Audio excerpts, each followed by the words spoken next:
मोदी ने गुरुवार को राज्यसभा में राष्ट्रपति के अभिभाषण पर धन्यवाद प्रस्ताव का जवाब देते हुए विपक्ष पर कई बड़े और तीखे प्रहार किए। प्रधानमंत्री ने अपने 1 घंटे 37 मिनट के भाषण में कहा कि मोहब्बत की दुकान खोलने वाले मोदी तेरी कब्र खुदेगी के नारे लगा रहे हैं।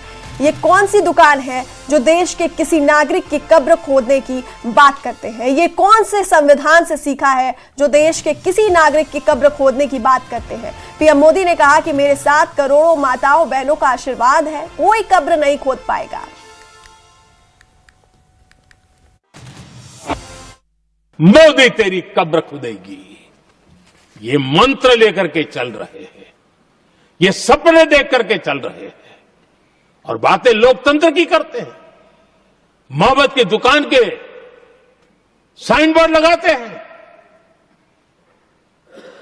क्या सार्वजनिक जीवन में ऐसी नफरत होती है? आदरणीय सभापति जी, इनकी सरकार रिमोट से चलती थी, मेरी सरकार भी रिमोट से चलती है।